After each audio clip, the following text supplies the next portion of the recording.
Windina di Duren Sawit. Assalamualaikum Ustadz, saya Windina, 19 tahun di Duren Sawit. Apakah sah jika ada seorang gadis yang menikah dalam keadaan hamil dengan laki-laki yang menghamilinya? Kemudian setelah bayinya lahir, apakah dia perlu menikah lagi dengan suaminya? Syukran, Pak Ustadz. Bismillahirrahmanirrahim. Ini pertanyaan yang butuh jawaban. Berkaitan dengan seorang wanita yang hamil dari seorang laki-laki, kemudian pada masa kehamilan dinikahkan karena ingin menutupi aib dan malu, sebagian ulama mengatakan wanita dalam keadaan hamil walaupun dari laki-laki yang menghamilinya tidak sah untuk dinikahi sampai dia melahirkan anaknya. Setelah melahirkan anaknya baru dinikahkan. Ini sebagian pendapat. Sebagian lagi pendapat mengatakan bahwa wanita yang hamil dari seorang laki-laki, kemudian pada saat hamil untuk menutupi aib dan malu agar tidak tercoreng nama baik kehormatannya, si laki-laki menikahi, bertobat dari perbuatannya, si perempuan juga bertobat, kemudian menunggu anaknya lahir, kemudian didik anaknya untuk menjadi orang yang baik. Dengan penuh sesal dia bertobat kepada Allah Subhanahu wa taala. Ada yang mengatakan ini sah, tapi harus dinikahkan kembali. Karena pada saat dia menikah, status wanitanya dalam keadaan mengandung, walaupun dari dirinya, tapi bukan dengan cara yang sah, seperti seekor kuda. Kalau sudah dipelana, tidak mungkin dipasang pelana lagi sebelum pelana yang satu dilepaskan. Ini pendapat.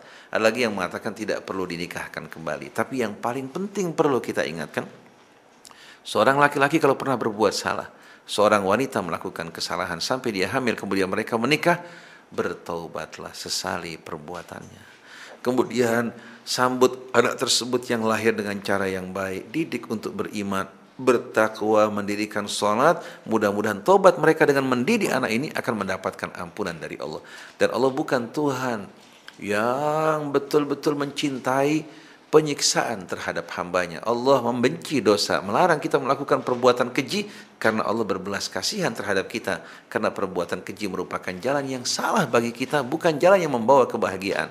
Tapi di saat hambanya bertobat, menyesali perbuatannya, kembali ke jalan Allah, kemudian mendidik anaknya dalam kebaikan, Allah Subhanahu wa ta'ala maha pengasih lagi maha penyayang. Tapi kalau laki-laki tersebut setelah menghamili anak perempuan ditinggalkan begitu saja sampai anaknya akhirnya tidak mendapatkan pendidikan yang baik, si ibu menjadi korban, maka dosanya akan berlipat-lipat ganda. Apalagi si ibu juga menggugurkan anak tersebut kemudian dibuang begitu saja, maka dosa yang kedua ini lebih dahsyat daripada dosa yang pertama.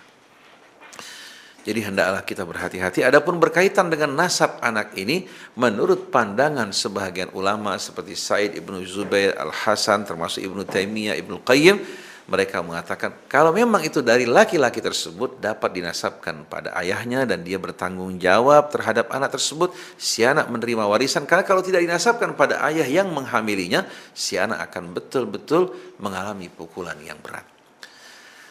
Oleh karena itu, mari bersama-sama kita menikahkan pemuda-pemudi kita sebelum mereka melakukan perbuatan-perbuatan yang salah, membawa malu, membawa aib. Hendaklah orang tua betul-betul perhatian apabila anaknya sudah ingin menikah, jangan dihalang-halangi pria ataupun wanita. Dan mari bersama-sama kita menjaga diri kita, keluarga kita, dan mohon perlindungan pada Allah agar kita tidak terpelosok ke dalam lembah yang hina. Wallahu a'lam.